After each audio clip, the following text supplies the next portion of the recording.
Revenge with Karen. I knew the temperature had changed when they took my name off the weekly strategy agenda without telling me. Just blank space where Elizabeth workflow updates used to be. No email, no Slack message, no hey, just so you know. I found out when I joined the call and someone else was walking through my pipeline. My voice hovered in the Zoom void for 6 seconds before I killed the mic and just watched.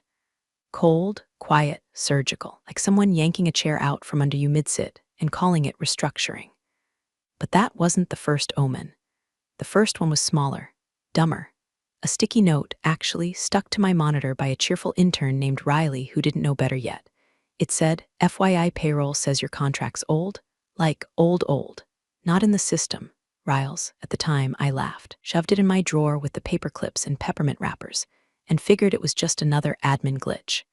We'd been through mergers, acquisitions, a rebrand, and one reorg that felt more like corporate cosplay than strategy. The fact that my contract was still in a manila folder somewhere felt oddly fitting. I'd been here 15 years, longer than the building's HVAC system, and I could tell when both were about to break down. Now, before I go further, let me ask you something. If you're still listening and haven't hit that follow button or clicked like, do it now.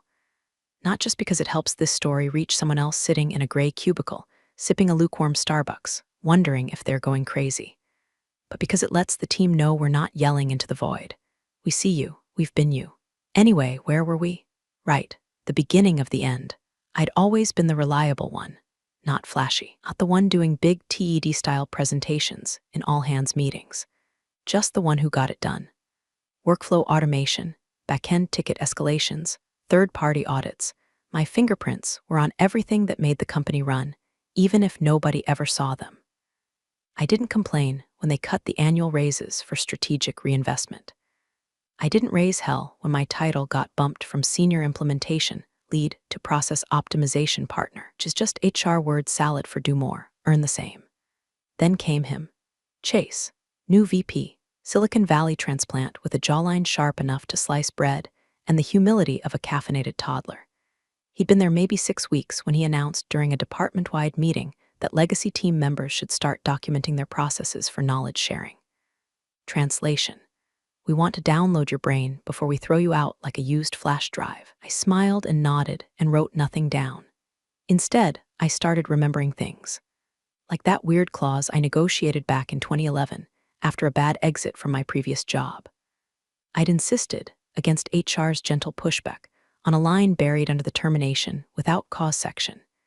Should the employee be dismissed without demonstrable cause, a structured severance review must be initiated, with escalating penalties for noncompliance. Exact wording still lived in my head like a poem you hate but can't forget. Most folks in the company had moved to a newer digital contract by now, flashier, standardized, sanitized. Mine, still analog, still valid, and still very, very useful. At the time, I didn't think I'd need it. I was indispensable, or so I thought. Chase didn't even bother pretending to value institutional knowledge. He called it corporate rot. Said things like, we need agility, not nostalgia, while sipping matcha and scheduling yoga breaks in the team calendar. Suddenly, every one-on-one I had with him turned into a lecture about adaptability and growth mindsets. I once tried to bring up a bug in our client automation queue. He redirected me to a TED talk about failure being a teacher. I redirected myself to Google Docs and started outlining my exit. It was subtle at first. Meetings rescheduled, then canceled, tasks reassigned. A project I'd spearheaded for 3 fiscal quarters was suddenly being led by a junior analyst who thought SAW meant sassy. I joined status updates only to find out decisions had already been made. Even my parking spot got moved, like a quiet little insult stapled to my Tuesday morning. And every time I asked HR for clarification, they smiled like I was asking for a unicorn. So I did what any middle-aged, undervalued, spreadsheet-slinging office warrior would do. I pulled out my manila folder, the one with the original ink-signed contract, notary stamp and all, and I started reading, not skimming, reading like my life depended on it, because it did. It happened on a Tuesday. Always a damn Tuesday. Not dramatic enough for Monday, not hopeful enough for Friday. I logged in for our weekly alignment call, expecting to run the update on the flagship project. Only to see my screen fill with a smiling, overcaffeinated 26-year-old named Tyler. Tyler, who still used the sparkle emoji unironically. Tyler, whose most impressive achievement until this moment was syncing Slack to his smartwatch. And there he was, screen sharing a roadmap I had written, word for word, down to the color coding. He even stumbled through acronyms I had coined 3 fiscal quarters ago. Didn't understand them, explain them, just regurgitated what I'd built like he'd discovered sliced bread. I scanned the participant panel. Chase, the VP, leaned back in his little Hollywood Squares box, arms folded like a smug falcon. HR's rep, Dana, avoided eye contact. She'd suddenly developed a deep interest in her pens. I unmuted my mic. Quick clarification, I said, as coolly as I could manage. I didn't realize there'd been a project ownership change. Silence. Tyler blinked like someone had unplugged him. Chase unmuted. We're just trying a new approach. Letting different voices lead. Tyler's taking point from here. No warning, no discussion. Just like that, I was gutted from the thing I'd nurtured through 3 product launches, 2 platform pivots, and 1 sleepless weekend in the middle of a ransomware scare. Gone, like a ghost in her own spreadsheet. I didn't argue. I muted myself. Clicked leave meeting. I just sat there, staring at my reflection in the dark screen. And for the first time in a long time, I felt it, that heat behind the eyes. The kind you get when you realize you've been slowly bleeding for months, but you were too proud or too loyal to notice. So I pulled out the box. It was a sad little thing. Dusty, dented on one corner, stuffed behind the space heater under my desk. Inside, a mess of old HR documents, performance reviews, scribbled notes from exit interviews I'd sat in on over the years. I wasn't hoarding, I was documenting. Always had. I just never thought I'd need to look at my contract again.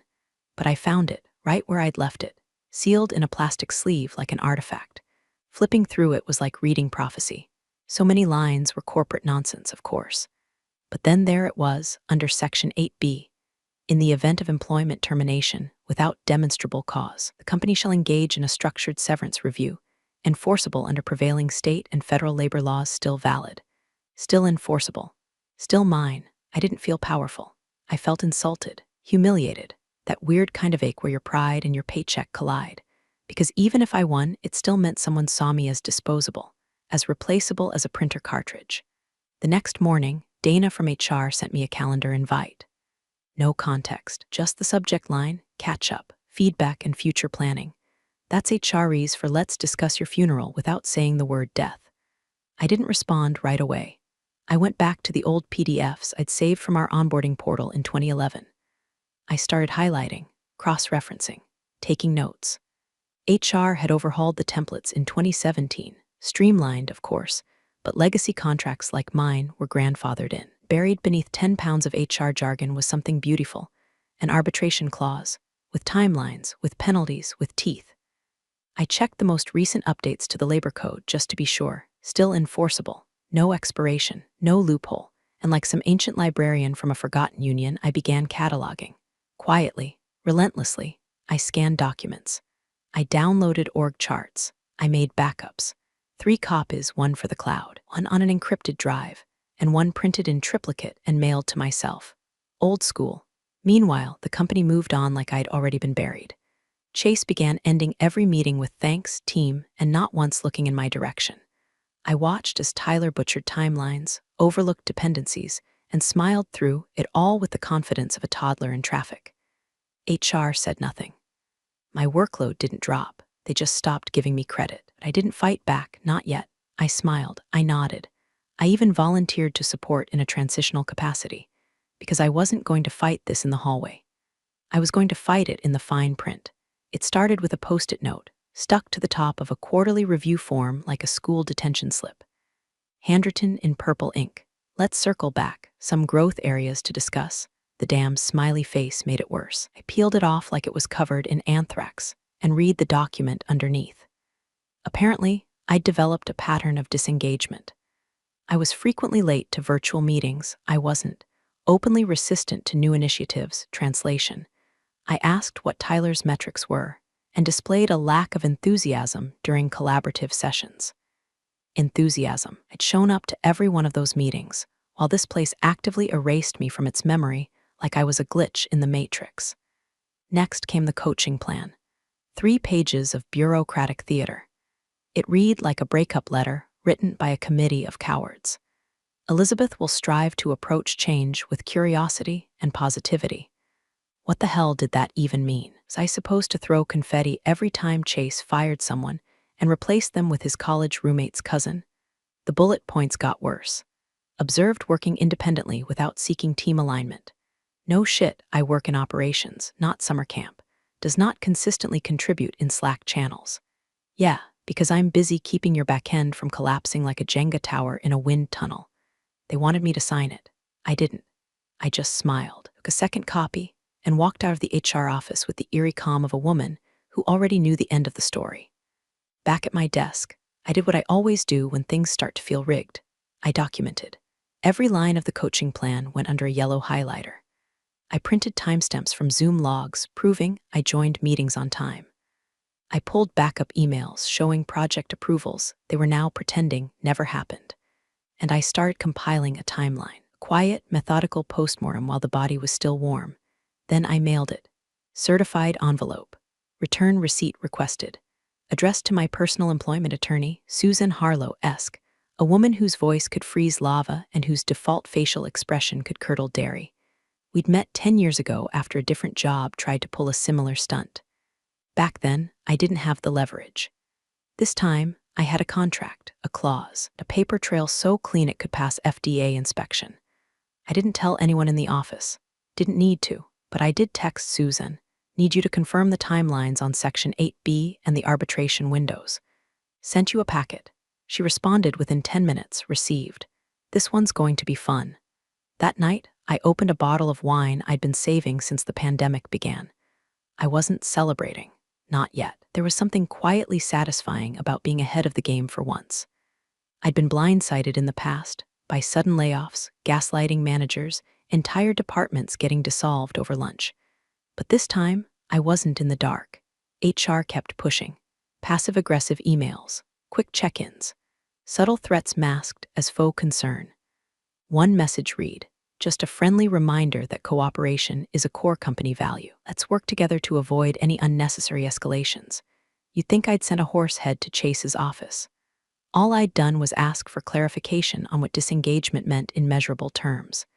Meanwhile, the coaching plan's milestones became more absurd. Submit weekly reflections on adaptive mindset growth. What am I, a sixth grader at summer camp? I didn't fight it. I submitted the reflections. All of them, each one a beautifully hollow exercise in corporate survival. This week I learned that listening is as important as speaking. Change is not always comfortable, but growth rarely is. I filled them with such weaponized vagueness they could have been fortune cookie inserts. All the while I watched, observed, cataloged. Noticed how Dana from HR flinched every time Chase joined a call. Noticed how two other senior staffers, both over 40, both women, had suddenly disappeared from the org chart. No goodbye emails, no LinkedIn announcements, just gone. I added their names to my timeline. They thought I was passive, quiet, a relic. What they didn't know is that quiet doesn't mean weak. It means watchful. And watchful women make excellent historians. By the end of the week, I had every interaction logged, every accusation countered, every attempt to push me out recorded in a nice, tidy file folder labeled pre-arbitration evidence. And still, I said nothing. I smiled during Zoom meetings. I applauded Tyler's idiotic roadmap updates. I gave feedback when asked, always constructive, always collaborative.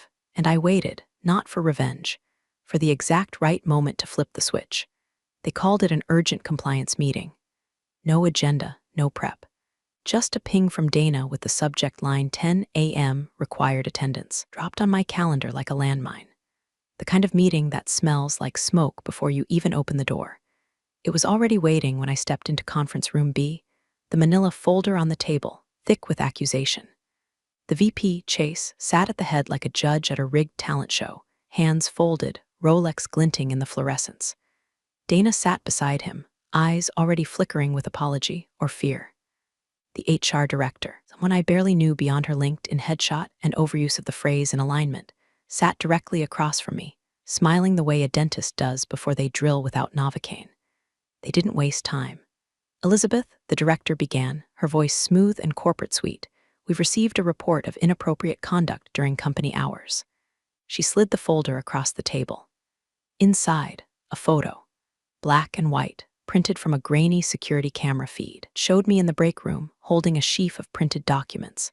Legal-sized, highlighted, clearly not marketing reports or Q3 metrics. I recognized them immediately. They were my contract clauses, my notes, my annotated, highlighter-stained copy of the termination provisions. The same ones I'd been reading while pretending to sip that awful K-cup coffee. I didn't flinch. Dana cleared her throat. These materials, they aren't work-related. Consider this misuse of company time and resources. Chase leaned in, trying to drip authority like bad cologne. It's also a concerning signal, Elizabeth. You're actively reading legal documents during work hours. That's not curiosity. That's an act of defiance. He said defiance like it was a felony, like I'd smuggled state secrets out in a Tupperware. I looked at the photo again. That frozen moment, my head tilted, pen in hand. It didn't scream rebellion, it screamed preparation, and maybe that's what terrified them most. I closed the folder slowly, set it aside. Guilty, I said with a shrug. Dana blinked. Sorry, what? I said I'm guilty. I read legal documents on my break. I printed them on my own time. I brought them from home. But sure, let's call it what you want, defiance. Chase sat back in his chair, surprised. He was hoping for denial, for begging. Maybe a teary apology, something to put in the non-compliant employee file and justify whatever severance-less firing they'd cooked up. What he got instead was calm. Collected. Me, unbothered. Are you admitting to misconduct? The HR director asked, pen poised like she was about to win a spelling bee. I'm admitting to knowing my rights. Silence. Chase's jaw twitched. This could escalate, Elizabeth. Already has, I said. You just didn't feel it yet. And with that, I stood, picked up my phone, walked out without being dismissed. The hallway outside felt too bright, too loud. My hands shook slightly, but not from fear. It was adrenaline, that high-wire moment before a fall or a fight, except I wasn't falling. I was landing. Back at my desk, I opened my personal email. Drafted one line to Susan, subject line, go time. Body, meeting happened. Photo presented. Escalation threat made.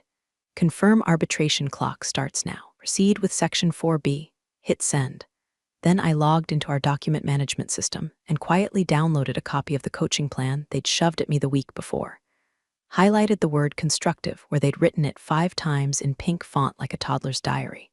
And then I waited, not for HR, for Susan's response, which came 5 minutes later, initiated. Legal contact made. All communications now formal. Respond to anything unless we approve it. I smiled.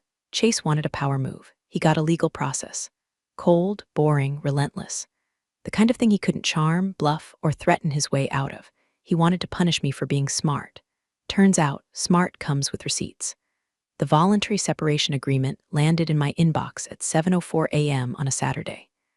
No subject line fluff, no smiley faces this time, just a cold PDF with the file name, Exit Package EJ Review PDF. I stared at it with the same expression I reserve for moldy leftovers in the office fridge, half disgust, half curiosity. I opened it, 2 pages long. No mention of severance. No mention of arbitration. Just a neat little paragraph stating that, in exchange for my signature, the company would release all parties from further obligation, even offered to let me keep my laptop as a courtesy. As if the crusty ThinkPad they never upgraded was a consolation prize instead of a glorified space heater with a keyboard. The email itself came from Dana, the HR rep, timestamped at 6:52 a.m., meaning she'd either lost sleep over it, or legal had started pulling strings while the rest of the world was still brewing coffee. Either way, it confirmed what I already knew. They were scrambling. I didn't reply. I didn't scream. I didn't forward it to Susan just yet. First, I opened a new spreadsheet, titled it Escalation Timeline VP Era, because if they wanted to play pattern of behavior, they were about to get one, with timestamps, witnesses, and cross-referenced documentation. Line by line, I logged everything. Week 1, VP Chase arrives. Schedules one-on-one. Calls my team dead weight in casual conversation. 3, reassigns Tyler to my flagship project without notice. Week 5, coaching plan initiated based on attitude concerns. Week 7, accused of reading legal documents. Breakroom photo presented. Week 8, voluntary exit offered with no severance. I backed each event with files, screenshots, and Slack transcripts. Even casual things, like when Chase said during a meeting, sometimes dinosaurs have to die for mammals to evolve. Everyone laughed. I didn't because I was the dinosaur. and I had just started growing teeth. Then came the flashback. Back in 2011, I'd sat across from a younger HR director at this very company, negotiating the terms of my hire.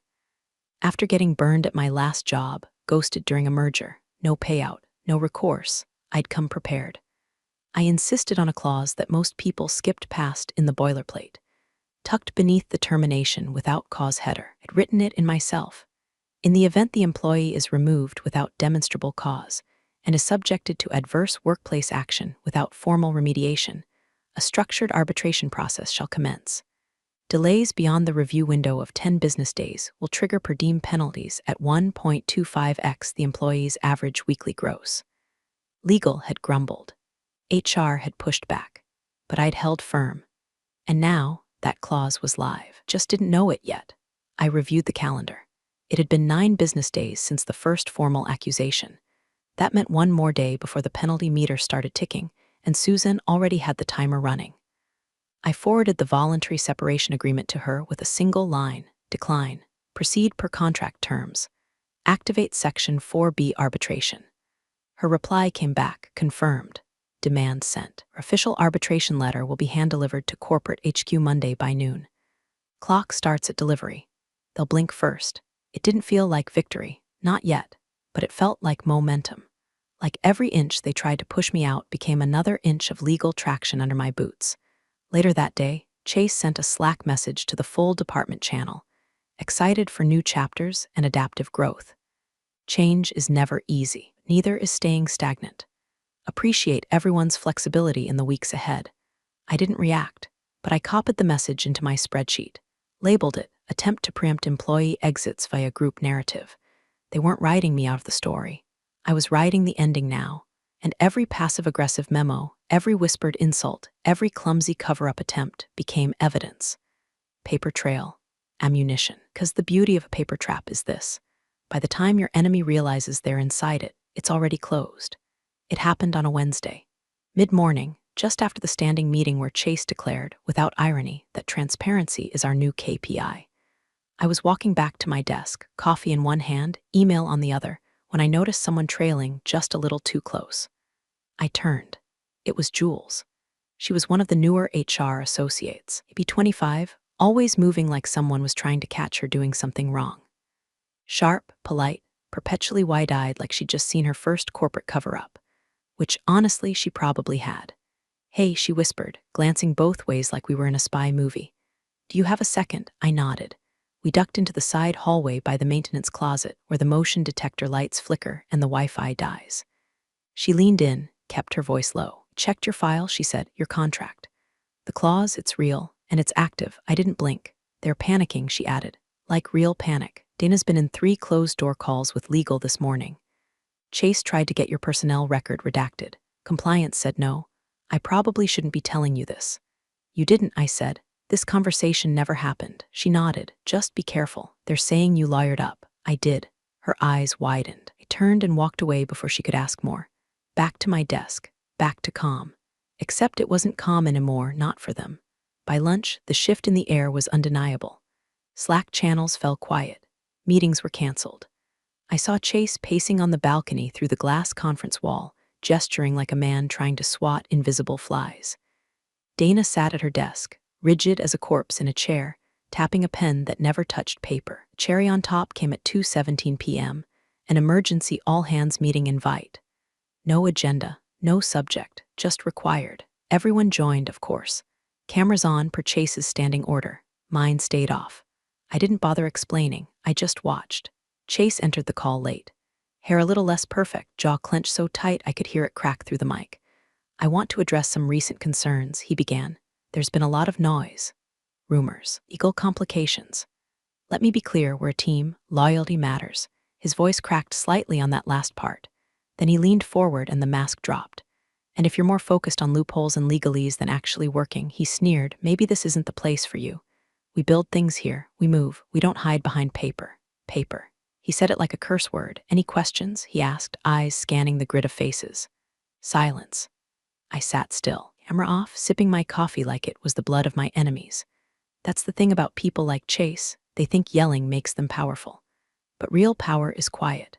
Quiet like arbitration clauses. Quiet like penalty fees that tick up by the hour. Quiet like the sound of legal calling your lawyer with questions. Which is exactly what happened next. At 3:41 p.m., Susan forwarded me a message from the company's outside counsel. Polite, brief, begging for clarity. We'd like to better understand the scope of your client's expectations under Section 4B, particularly as it pertains to procedural delays and potential financial liability. We are seeking amicable resolution options.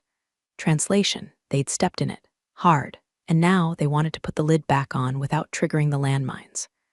Susan's reply was equally surgical. My client's expectations are simple. Follow the contract. All of it. She attached the daily penalty clause. Added a spreadsheet I'd built for her tracking the delays. It was already into six-figure territory, and they knew it. After the call, Chase didn't speak to me, didn't ping, didn't look. He just disappeared, first from Slack, then from the office.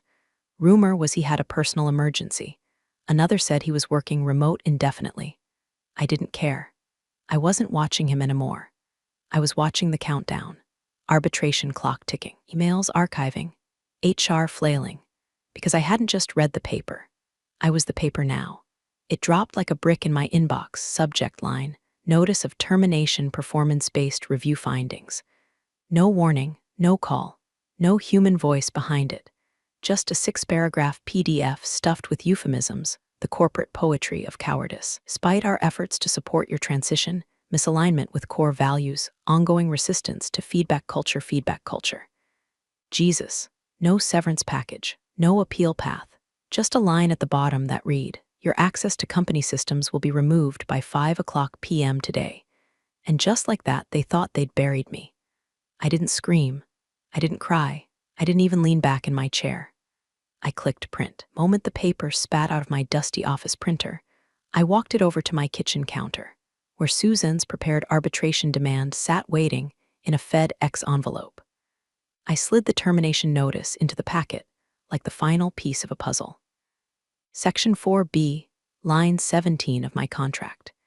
In the event of a termination without cause, under the guise of fabricated performance concerns, the attempt to bypass severance obligations shall immediately trigger binding arbitration, preceded by financial penalties commensurate with the employee's average annual compensation, multiplied by factor 2.5, assessed per calendar day of noncompliance. I signed my name across the dotted line of the demand with a smooth stroke. No shaking, no hesitation, righteous detachment. That's what it felt like watching a building you once loved be demolished, knowing you already took out insurance on it before the bulldozers arrived. At 11:43 a.m., Susan emailed the formal arbitration notice directly to their legal team, with a timestamp, with a read receipt, with the penalty clause copy-pasted in bold 14-point font. The cost, $126,440 per day. Tick. By 1:06 p.m., HR vanished. Vanished. No Slack pings. No follow-ups. No sorry to hear you're leaving from Dana. Just silence, like someone pulled the fire alarm in their department and forgot to reset it. The HR director's LinkedIn activity, previously a stream of cheerful posts about corporate empathy, went dark. Her out-of-office auto-reply was activated 2 days early. By 2:00 p.m., legal took over. A curt email from an external law firm popped into Susan's inbox. Subject line, in regards to arbitration filing. They wanted to discuss a mutually beneficial resolution path. They attached a spreadsheet of internal severance frameworks and asked for a call at your earliest availability. Which meant, we know we're screwed. How much will it cost to stop the bleeding? Susan didn't call them back. She waited. Because here's the thing, we weren't bluffing. The clause was real. The paperwork was real. The coaching plan they forged, the Slack threats, repackaged project work they tried to erase, all of it was documented, timestamped, and safely stored in 3 separate encrypted locations. I even had voice memos from hallway conversations, ones where Chase called me legacy, dead weight to Jules while laughing. Jules had sent them to me quietly, unprompted. She's probably getting out too. At 4:22 p.m., I received my final company system access email. Your credentials will expire in 30 minutes. I screenshotted it, not because I needed it, because every ending deserves a record. Then I shut the laptop, walked into the kitchen, poured myself a glass of Pinot, sat in silence. I wasn't thinking about the money, not yet. I was thinking about how calm it felt to finally not owe a damn thing to a company that pretended I was invisible until the moment I became a liability. They thought they could break me with paperwork. Turns out they just built my case for me. And the meter, it had already passed $250,000. Tick. The silence hit like a blackout. One day I was a problem they were trying to scrub out of the system. The next, it was as if I'd never existed at all. No retaliation. No legal threats. No more coaching plans. Just quiet. The kind of quiet that doesn't bring peace, just tension, like the moment before a dam breaks. Leadership ghosted. Chase stopped posting on Slack, stopped showing up on Zoom. HR deactivated my employee profile, but not before I caught one last glimpse of my internal HR file, red flagged and marked, "Do not engage, legal sensitive." Jules told me Dana called in sick 3 days straight, and someone whispered the CFO had canceled his Aspen trip.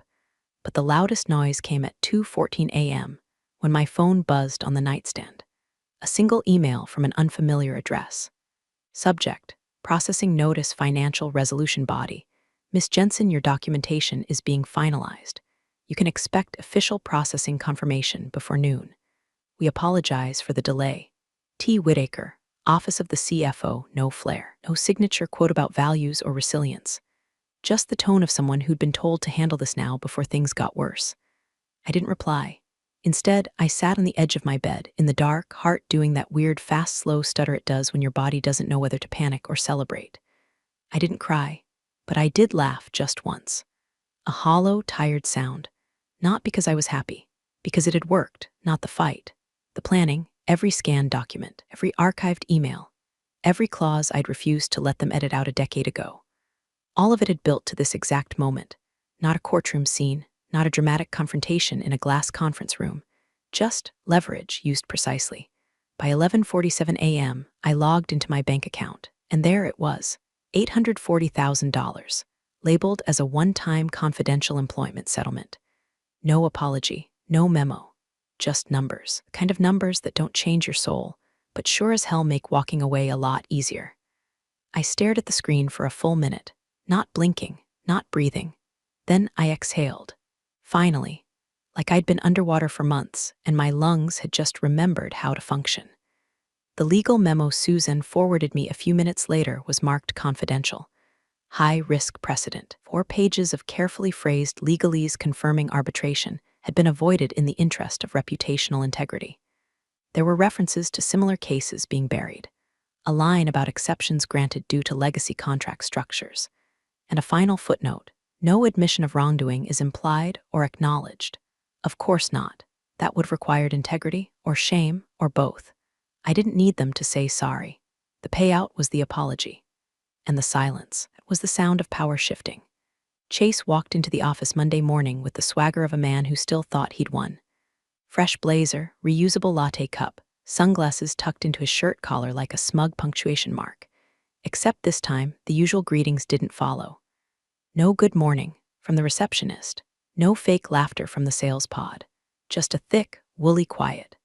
The kind that creeps in after a storm, but before you realize the roof's gone. Smile faltered when he hit the war room and found it empty. Not figuratively, literally. Half the chairs were missing. The whiteboard had been wiped clean. A sticky note clung to the glass with just one word scribbled across it in black ink: transitioning. He spun around and marched down the hall to check on the product team. Gone. Tyler's desk, cleared. Julia's chair, vacant. The new guy from strategy? Left his badge and a one-word exit memo. Nope. 'Cause here's what happens when you rip out the spine of a department and try to replace it with ego and LinkedIn buzzwords. Things stop standing up. I'd told exactly no one I was leaving. I didn't send a farewell email. I didn't post a nostalgic LinkedIn essay with a soft focus selfie and a paragraph about growth. I walked out Friday at 5:04 p.m. with a small cardboard box, my contract in one hand and my dignity in the other. Only thing I left behind was a locked drawer in my old cubicle. On the front, a label maker tag that read past due ethics. Chase tried to open it, couldn't. Sent a ticket to facilities. They said that desk's been reassigned. When he asked who approved that, no one answered. Dana was on leave, the HR director, suddenly consulting externally. And Jules, the junior rep, walked past him that morning with her head high for the first time in weeks. She didn't say a word, but she smiled. That tight, knowing revenge has an aftertaste kind of smile. Then came the email. It hit every C-level inbox like a siren. Subject: external audit request for full severance records review. Sent from a third-party labor law firm, CC'd to an address labeled Compliance Review at Federalabor.org. Attached: a letter stating that a former employee's legal proceedings had triggered a broader compliance query. We're reviewing all employment separation agreements over the last 7 years. It wasn't just about me anymore. It was about every person they'd quietly pushed out, bought off, or shoved into early retirement. The ones who didn't fight, the ones who didn't know how, the ones who never thought they could. And now, thanks to that dusty little clause they overlooked, the board was about to find out what silence really cost. Say HR started deleting internal chat logs that afternoon. Someone in legal resigned to pursue other opportunities. The CFO stopped answering external calls altogether. And Chase, he kept showing up for a while, until that meeting invite from the external audit team popped up in his calendar. No agenda, no RSVP link, just one word in the subject line: accountability. By then, it didn't matter. I was gone. Not a trace in the system, not a photo on the wall, not even a company mug left behind. Just that locked drawer, that label, and the empty chair no one wanted to sit in, and maybe a memory of someone they thought was soft, quiet, forgettable. Turns out, quiet just meant I didn't waste breath on warnings. 12 hours. That's all it took. And I never raised my voice. Appreciate you sticking around, you wise old rebels. Smash that subscribe button, or this fossil might just cause another epic fiasco.